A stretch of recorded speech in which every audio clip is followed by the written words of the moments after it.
So in this problem, we need to find out the condition such that the point x comma y is going to lie on the line joining 1 comma -3 and -4 comma 2.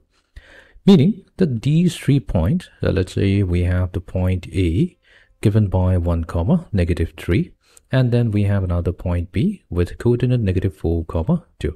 If we join these 2 points, then we get a straight line, and then on this line we have another point, let's call it C, with coordinate x comma y. So this is that means the point A, B and C are collinear, and we have to find out the condition which makes them collinear. Okay, so let's begin by first stating the condition.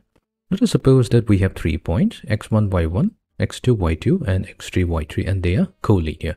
Then the condition which makes them collinear is if we take the absolute value of x1, multiply it to y2 minus y3 and add it to x2 times y3 minus y1 and add it to x3 times y1 minus y2, this value must be equals to 0. Then immediately it tells us that these 3 points are going to be collinear. So similarly, what we'll do in our case, we will consider x1, y1 to be equivalent to point A, x2, y2 to be equivalent to point C, and x3, y3 to be equivalent to point B. And we will substitute their corresponding values into our equation. So we'll start from the left hand side of the expression. So now we will get absolute value of x1. So x1 corresponds to 1.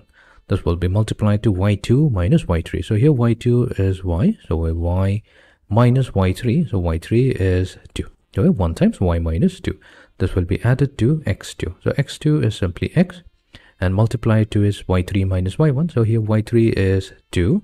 y1 is -3. So we have 2 minus -3. So that makes it 2 plus 3. And then we have the third term. So here we have x3. So x3 is -4. So this will be multiplied to y1 minus y2. So that's going to be -3. That's y1 minus y2. So y2 is simply y.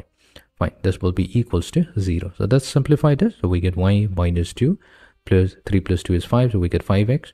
Then we have plus 12 plus 4y. This will be equals to 0. Or simply put, we have 5x added to 4y plus y. So that's 5y. 12 minus 2, that's positive 10, equals to 0. Further simplification is going to give us, so we can take 5 as the common factor. We have 5 absolute value of 5 times x plus y plus 2. This will be equals to 0. Now what we can do, we can get rid of the absolute value because it's equals to 0. So we have 5 times x plus y plus 2 equals to 0, or simply we get x plus y plus 2 equals to 0 because 5 cannot be equals to 0. So this is the criterion which is going to make the point x comma y lie on the line joining 1 comma -3 and -4 comma 2.